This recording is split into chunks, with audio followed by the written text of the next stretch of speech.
La sophrologie est inspirée de nombreuses techniques comme le yoga, le bouddhisme, la relaxation, l'hypnose, la phénoménologie, la psychologie et bien sûr la méditation.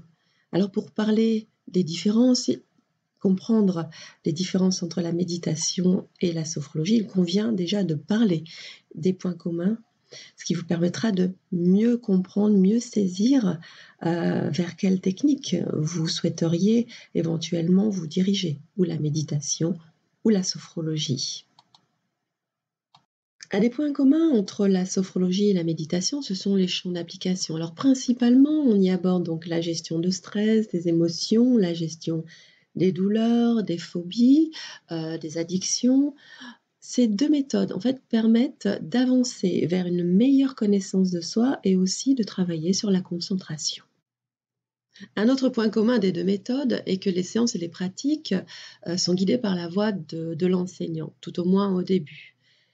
L'objectif étant qu'à plus ou moins long terme, la personne en fait puisse être autonome de manière à utiliser les techniques dans tous les contextes de sa vie.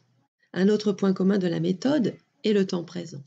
Vivre le temps présent, être présent au monde, instanté par instanté.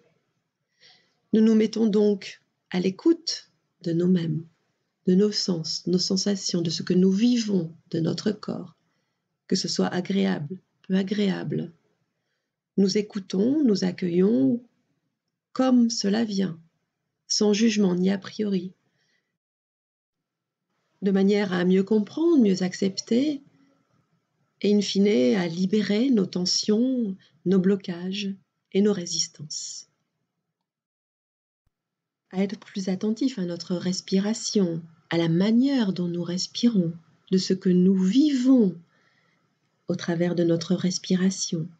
Sentir à l'inspire l'air qui pénètre le corps, la vie, et donc à mieux saisir, à mieux prendre conscience de la chance que nous avons d'être vivants. En sophrologie comme en méditation, on aborde aussi la pleine conscience.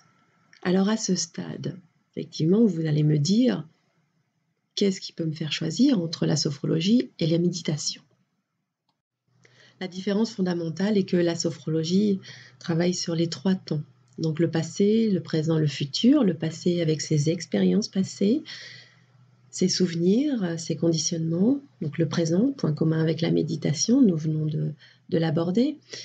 Et le futur avec ses projets, ses idées, peut-être une projection vers une nouvelle existence, une nouvelle quotidienneté, une nouvelle façon de vivre. Un des grands principes utilisés est celui de l'action positive, c'est-à-dire dirigée vers la création de sensations, d'émotions positives, agréables, qui vont venir alimenter nos perceptions, nos sentiments, et transformer notre état de conscience, celui subi, celui moins libre, plus en stress, vers un état de conscience plus libre, plus heureux, pour en fait vraiment vivre dans un état de mieux-être au quotidien.